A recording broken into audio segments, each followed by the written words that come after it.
بسم اللہ الرحمن الرحیم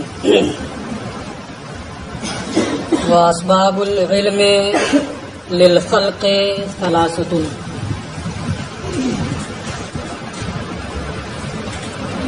مخلوق کے لیے علم کے اسباب تین ہیں۔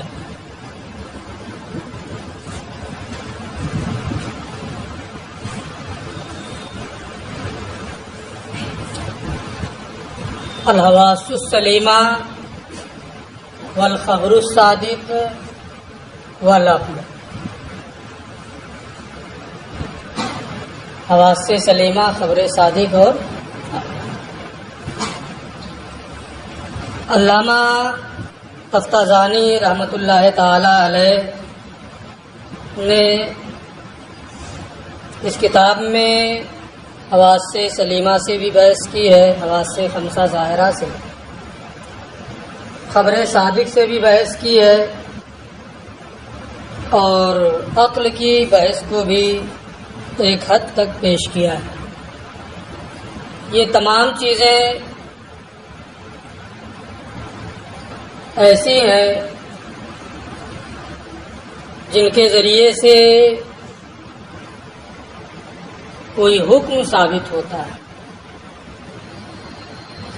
کبھی کبھی یہ تینوں چیزیں یکجا ہوتی ہیں، عقل کے ذریعے سے بھی دلیل دی جاتی ہے کہ اس کا عقلی ثبوت یہ ہے، خبر صادق کے ذریعے سے بھی دلیل دی جاتی ہے کہ اس کا نقلی ثبوت یہ ہے، حواس کے ذریعے سے بھی دلیل دی جاتی ہے کہ اس سلسلے میں ہمارے حواس کیا فیصلہ دیتے ہیں۔ اس لیے ان تینوں سے واقف ہونا، آگاہ ہونا ایک عالم کے لیے ضروری ہے، تاکہ اگر ضرورت پڑے تو وہ ان تینوں سے فائدہ اٹھا سکے اور تینوں کے ذریعے سے وہ اپنی بات ثابت کر سکے، لوگوں کے سامنے رکھ سکے۔ اسی فائدے کے پیش نظر یہاں انہوں نے تینوں کی تفصیلی بحث پیش کی ہے۔ اسباب العلم، اسباب یہ سبب کی جمع ہے،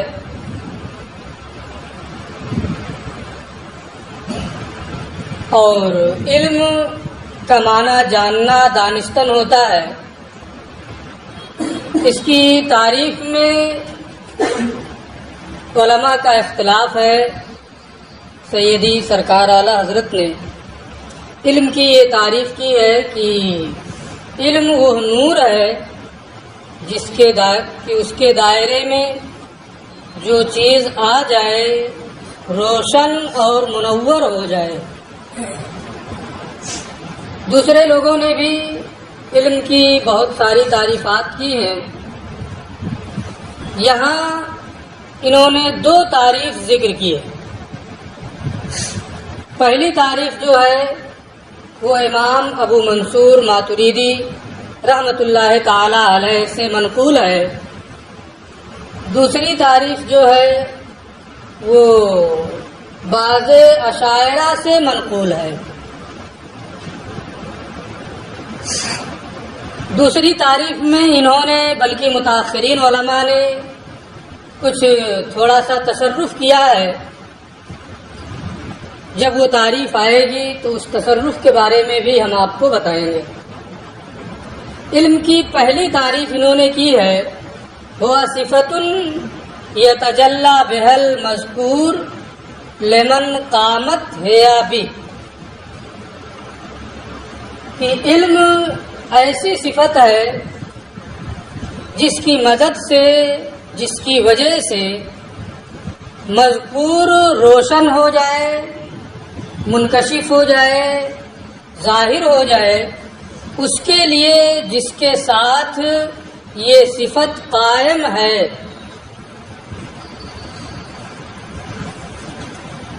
بہا میں ہا کی ضمیر کا مرجع صفت ہے، کہ جس صفت کی مدد سے، جس صفت کی وجہ سے روشن ہو جائے. اور بہی میں لمن قامت ہے، یا بہی میں ہا کی ضمیر کا مرجے ہے نا، من ہے، جس سے مراد وہی عالم شخص ہے جسے علم حاصل ہو.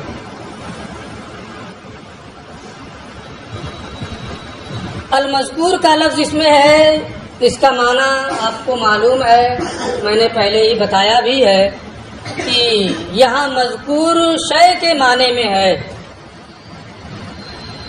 جب یہ شے کے معنی میں ہے تو شے ہی کو کیوں ذکر نہیں کر دیا؟ اس کی وجہ دوبارہ پھر میں ابھی نیچے بتاؤں گا، پہلے اس کو دیکھیں. وہ صفت یتجلی بها المذکور، علم وہ صفت ہے جس کی مدد سے مذکور روشن ہو جائے، اس کے لیے جس کے ساتھ یہ صفت قائم ہے، جس کے ساتھ یہ صفت پائی جاتی ہے. ایتضح ویظہر ما یذکر، یعنی مذکور واضح اور ظاہر ہو جائے. یہ یتجلی کی تفسیر ہے. یتجلی المذکور، اسی کی تفسیر انہوں نے کی ہے کہ مذکور واضح اور ظاہر ہو جائے. پھر ما یذکر جو اس شرح میں آیا ہے، اس ما یذکر کی تفسیر کرتے ہوئے انہوں نے یہ بتایا وَيُمْكِنُ أَن يُعَبَّرَ عَنْهُ مَوْجُودًا كَانَ أَوْ مَعْدُومًا، کہ اور اس کی تعبیر کی جا سکے، خواہ وہ موجود ہو یا معدوم ہو. یہ جملہ جو ہے یہ ما یذکر کی توضیح ہے، اسی کی تفسیر ہے. اس عبارت میں علامہ تفتزانی رحمۃ اللہ تعالی علیہ نے شے کی جگہ مذکور کا لفظ استعمال کرنے کی وجہ کی جانب اشارہ کیا ہے، اور ایک اعتراض کا بھی جواب دیا ہے.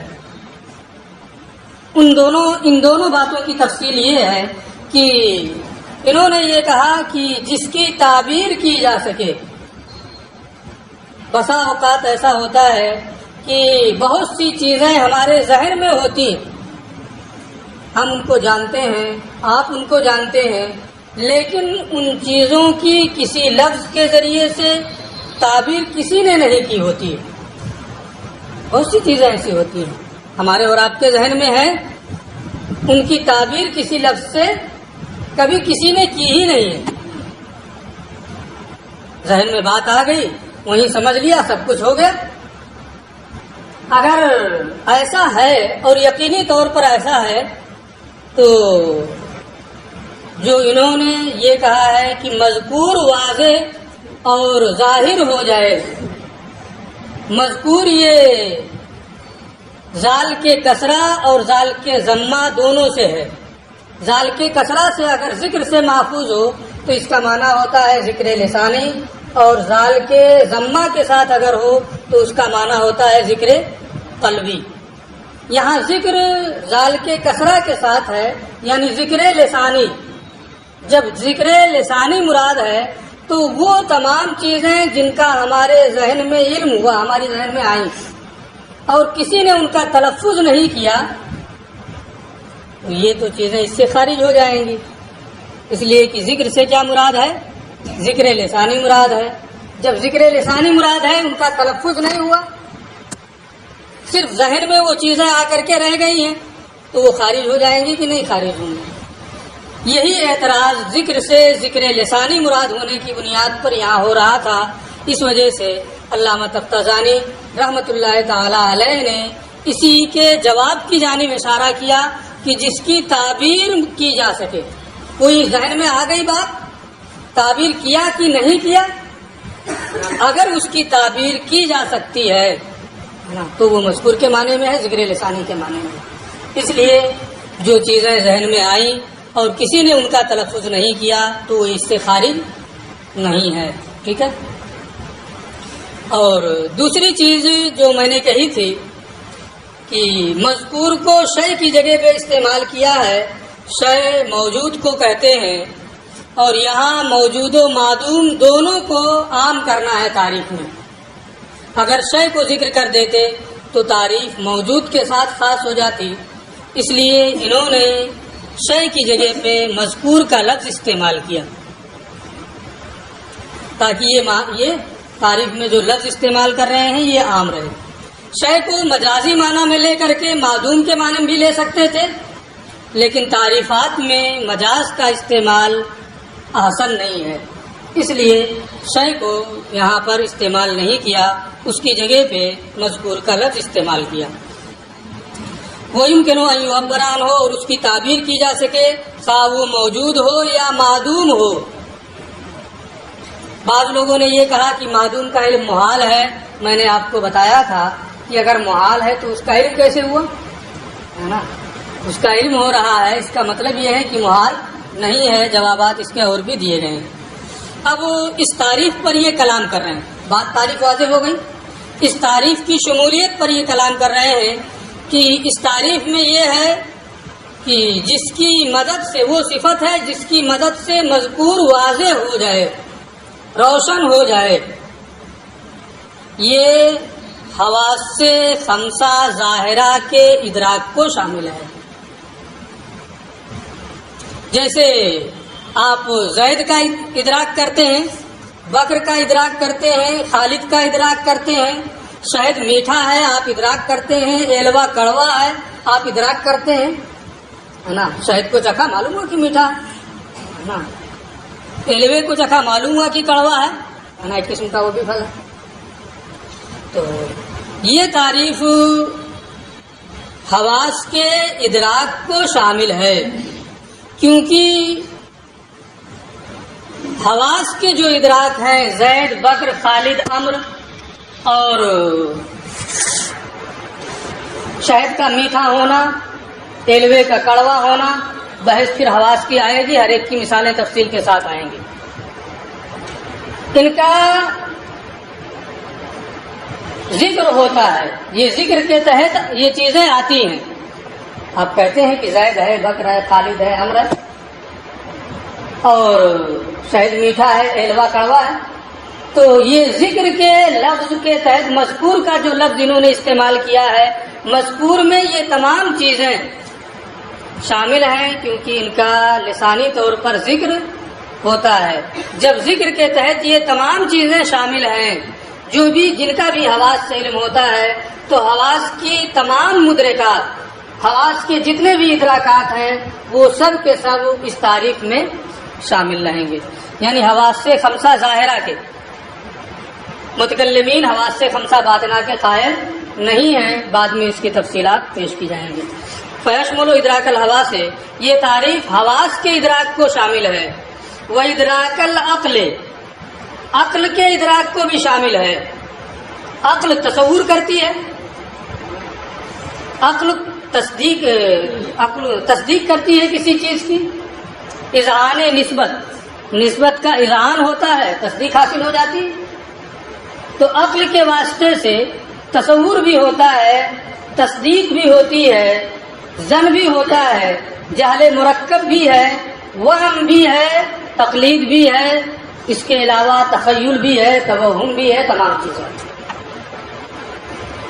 انہوں نے تعریف کو عام کیا ہے، یہ کہتے ہیں تعریف میں ایک لفظ آیا ہے یتجلی، روشن ہو جائے، یہ کس معنی میں ہے؟ یتضح ہو، ظاہر ہونے کے معنی میں، واضح ہونے کے معنی میں۔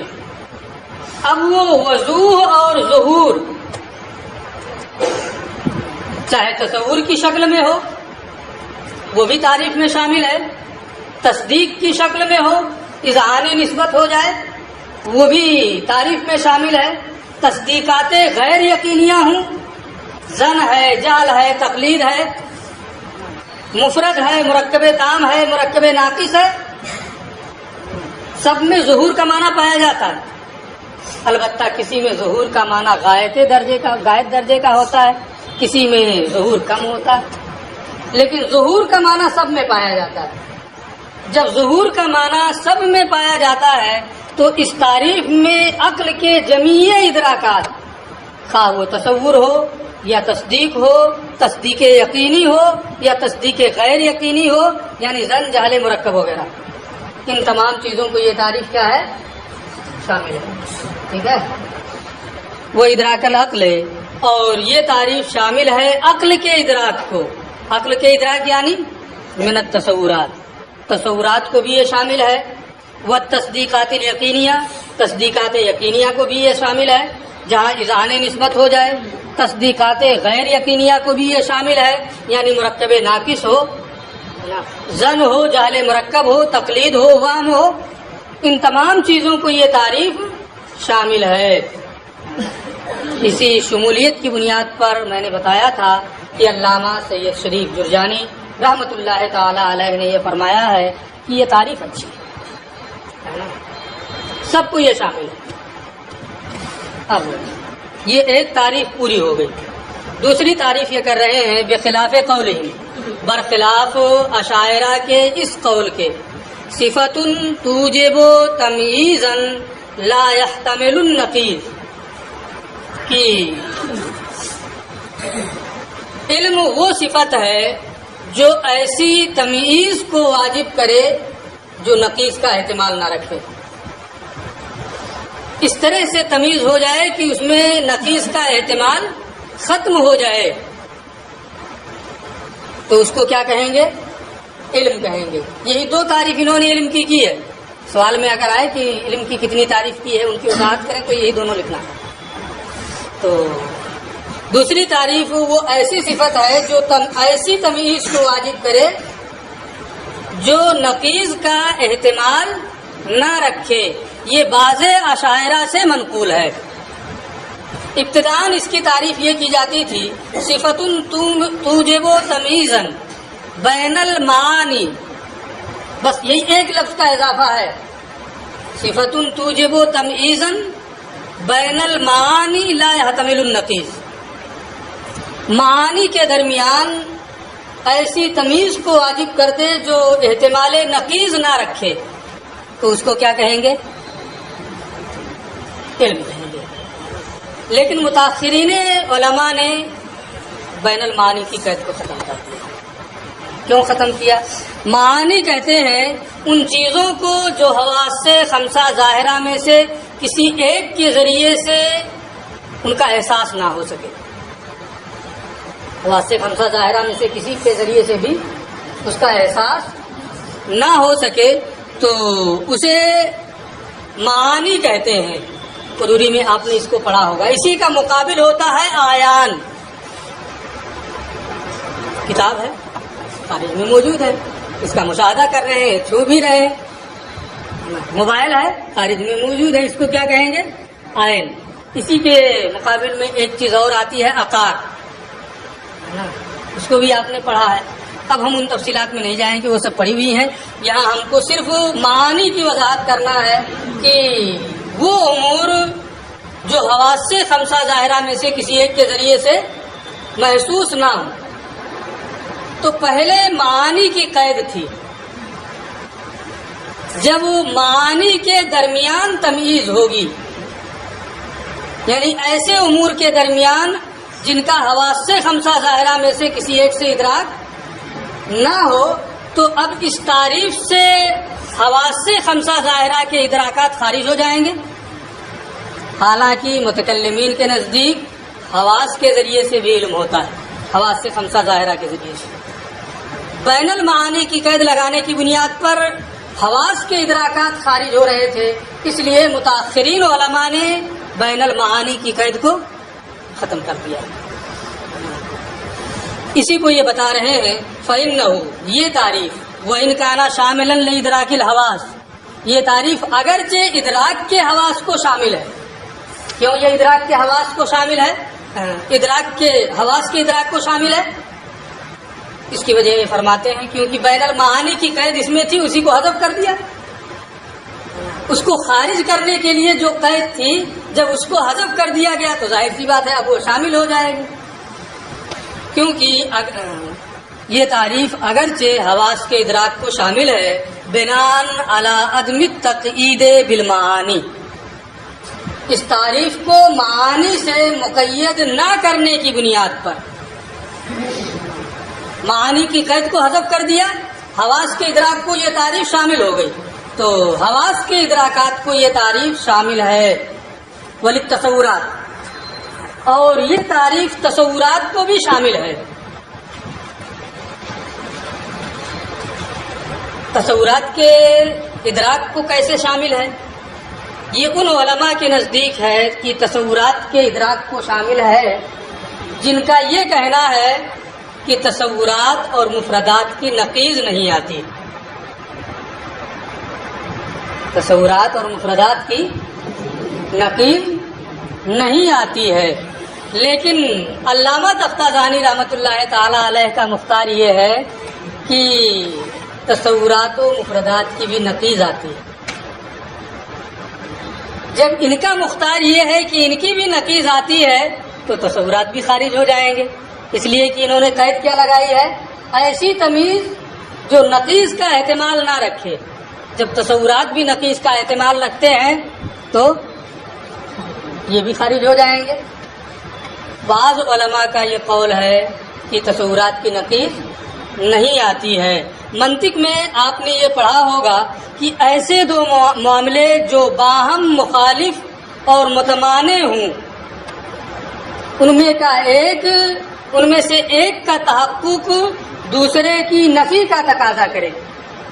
ایسے دو باہم مخالف معاملے کہ ان میں سے ایک کا تحقق دوسرے کی نفی کا تقاضا کرے، اگر نقیض کی یہی وضاحت کی جائے تو ایسی صورت میں تصور کی نقیض نہیں آئے گی، کیونکہ یہاں ہم نے موبائل کا تصور کیا، یہ نقیض کا تقاضا کر رہا ہے۔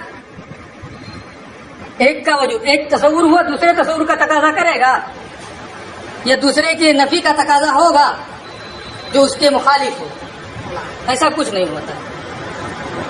تو اگر اس کی یہی تعریف کی جائے کہ ایسے دو معاملے جو باہم متمانع ہوں، ان میں سے ایک کا تحقق دوسرے کی نفی کا تقاضا کرے، تو اس صورت میں تصورات کی نقیض نہیں آئے گی۔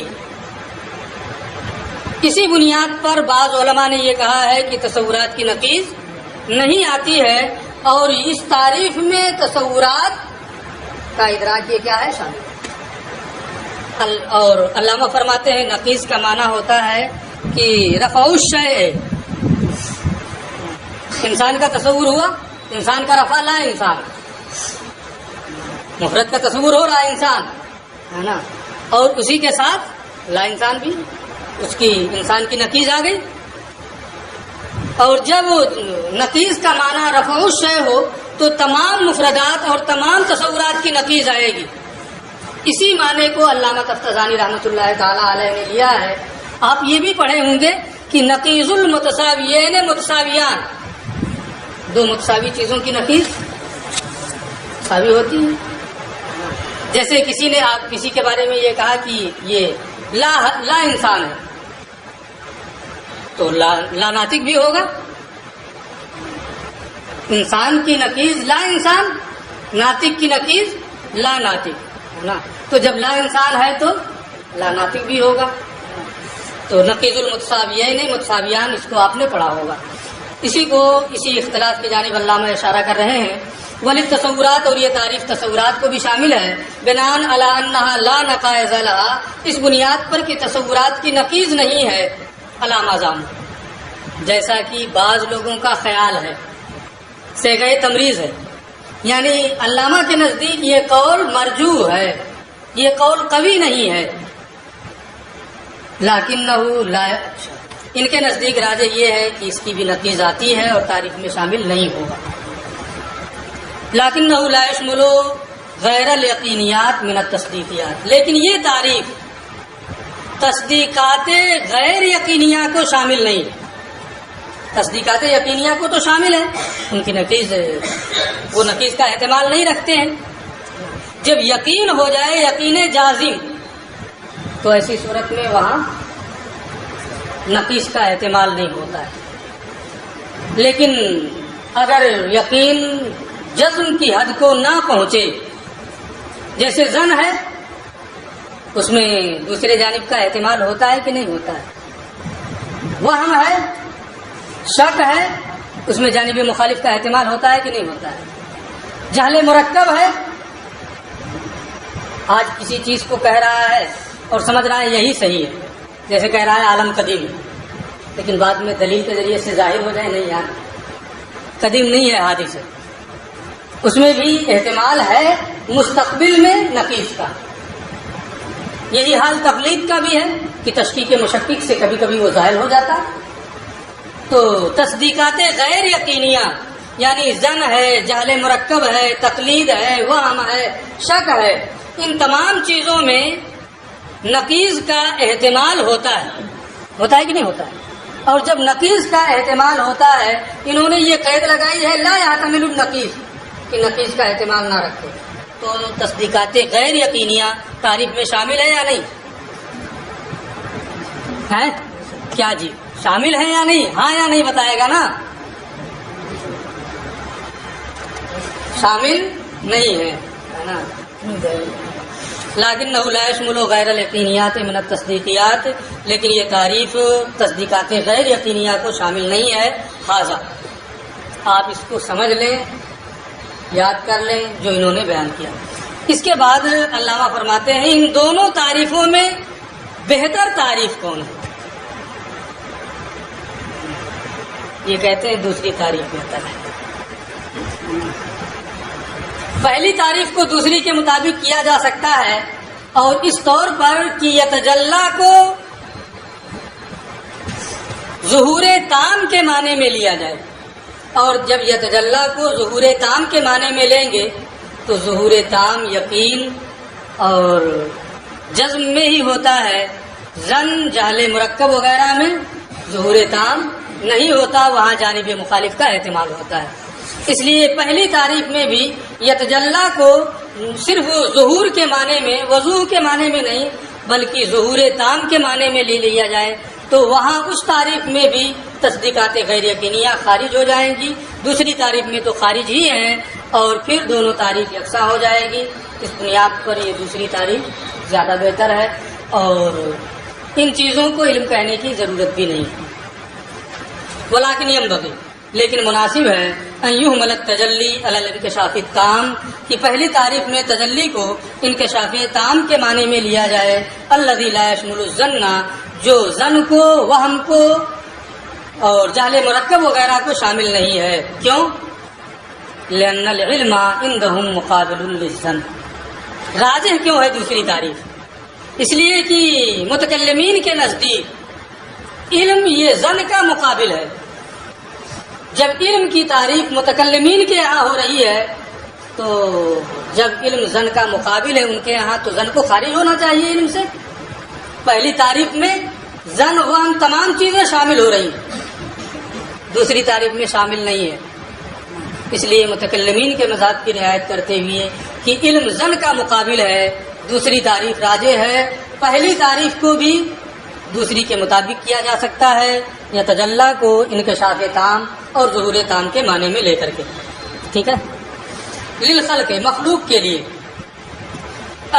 المخلوق، مخلوق کے لیے علم کے اسباب، یہ خلق مصدر ہے، مخلوق اس میں مفعول کے معنی میں ہے۔ مخلوق یعنی فرشتے، انسان اور جنات کے لیے علم کے اسباب کتنے ہیں؟ 3 ہیں، بیان آ رہا ہے۔ بخلاف علم الخالق تعالی، برخلاف اللہ عز و جل کے علم کے، فإنه لذاته لا بسبب من الاسباب، کیونکہ اللہ کا جو علم ہے وہ لذات ہی ہے، وہ کسی سبب کا محتاج نہیں ہے، کسی سبب کی بنیاد پر وہ نہیں ہے۔ اللہ عز و جل کے علم کے لذات ہی ہونے کا معنی یہ ہے کہ وہ کسی سبب کا محتاج نہیں ہے، اور ہمارا اور آپ کا علم ہے وہ سبب کا محتاج ہے۔ آواز کے ذریعے سے علم ہوگا، خبر صادق کے ذریعے سے علم ہوگا، عقل کے ذریعے سے علم ہوگا، بغیر کسی سبب کے علم نہیں ہوتا ہے۔ ثلاثۃ، تو یہ اسباب علم 3 ہیں، حواس سلیمہ، خبر صادق اور عقل۔ اب ایک چیز یہ بتا رہے ہیں بے حکم الاستقراء، آپ اس کو بار بار پڑھے ہوں گے، ایک کسی چیز کو کسی چیز میں کسی عدد میں منحصر کرنا یہ کبھی عقلی ہوتا ہے کہ اس سے زائد اب صورتیں بنے گی ہی نہیں، نفی و اس بات کے درمیان وہ دائر ہوتا ہے. اور کبھی حصر استقرائی ہوتا ہے، یعنی تتبع اور تلاش کے بعد اتنی صورتیں ملی ہیں، اگر اور مل جائیں گی تو اس حصر پہ کوئی فرق نہیں پڑے گا. لیکن جہاں حصر عقلی ہوگا وہاں اور ملنے سے فرق پڑتا ہے. آپ نے کہہ دیا کہ عقلی طور پہ 3 ہے، اگر 4 ہو جائے وہ غلط ہو جائے گا. لیکن 3 آپ نے استقرائی کہا تھا، 4 ہو جائے آپ نے کہا تو میرے تتبع میں اتنی ہی تھی، آپ کی 4 مل گئی، ٹھیک ہے کوئی بات نہیں. 3 ہے حواس سلیمہ، خبر صادق اور عقل بحکم الاستقراء. یہ 3 میں انحصار جو ہے، حصر جو ہے، یہ کیسا ہے؟ استقرائی ہے. تتبع اور تلاش سے 3 ہی ملی ہیں، وہ وجہ الضبط. اور وجہ حصر اس سلسلے میں یہ ہے کہ سبب علم جو ہے یا تو مدرک کی ذات سے خارج ہوگا، سبب علم یا تو مدرک کی ذات سے خارج ہوگا یا خارج نہیں ہوگا. اگر خارج ہے تو وہی خبر صادق ہے، اور اگر خارج نہیں ہے تو اس کی 2 صورت ہے. یا تو وہ ایسا آلہ ہوگا جو مدرک کے علاوہ ہے، ایسا آلہ جو مدرک کے علاوہ ہے، یعنی وہ آلہ بنے گا، ذریعہ ہوگا، جیسے حواس سلیمہ ہے. تو اگر وہ سبب آلہ ہے، مدرک کے علاوہ ہے، لیکن اس سے خارج نہیں ہے، تو اس کو کیا کہیں گے؟ حواس.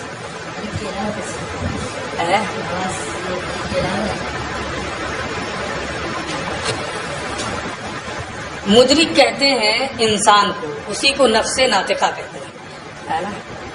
نفس ناطقہ ہی کی دوسری تعبیر انسان ہے اور اسی کی دوسری تعبیر مدرک ہے. مدرک، نفس ناطقہ اور انسان سب ایک معنی ہے، وہی عقل ہے نا. حواس، میں ان تفصیلات میں جانا نہیں چاہتا تھا، حواس بھی اسی میں ہے، عقل کا بھی وہی معاملہ ہے. بس عقل چونکہ نفس ناطقہ، مدرک اور انسان کے لیے سبب قریب ہے، اس لیے اسی کو مدرک مان لیا جاتا ہے. سبب قریب ہے نا. آدمی کو عقلی طور پہ کوئی چیز سمجھ میں آ جائے تو یہ کہتا ہے کہ ابھی نفس ناطقہ میں ادراک ہوگا، نہیں کہتا ہے. وہ ادراک کا سبب قریب ہوتا ہے، اس لیے اس کو اعلیٰ نہیں بنایا جاتا ہے. تسامح کے طور پہ اسی کو مان لیا جاتا ہے کہ وہ مدرک ہے. اور حواس جو ہے یہ سبب قریب نہیں، حواس کے ذریعے سے ہوا، پھر عقل میں ہوا، پھر نفس ناطقہ میں ہوا. اس لیے حواس کو یہ کہا جاتا ہے کہ یہ مدرک کے لیے اعلیٰ ہے، نفس ناطقہ کے لیے اعلیٰ ہے. چلو مختصر ہو لیکن ہو. اور تو اگر وہ ایسا آلہ ہے جو مدرک کے علاوہ ہے تو اسی کو کیا کہیں گے؟ حواس، ہے نا. اور اگر وہ مدرک کے علاوہ نہیں، خود ہی مدرک ہے نا، تو وہ کیا ہے؟ عقل ہے. لیکن عقل بھی خود ہی مدرک نہیں ہے نا، تسامح کے طور پہ اس کو مدرک کہا جاتا ہے سبب قریب ہونے کی وجہ سے. دیکھیے وہ وجہ ضبط ہے اور وجہ حصر یہ ہے ان سببا کی سبب علم انکان من خارج، اگر مدرک کی ذات سے خارج ہو، فل خبر صادق، تو وہی کیا ہے؟ خبر صادق ہے. وَإِلَّا، اور اگر خارج نہ ہو بلکہ داخل ہو، فَإِنْ كَانَ آلَةً غیر مدرک، تو اگر وہ ایسا آلہ ہے جو مدرک کے علاوہ ہے، فل حواس، تو وہی حواس ہے. وَإِلَّا فَالْعَقْلُ، ورنہ پھر کیا ہے؟ عقل ہے. یہ وجہ حصر انہوں نے بتا دیا. اب اس کے بعد یہ ایک اعتراض کریں گے، اس اعتراض کو اور جواب کو انشاءاللہ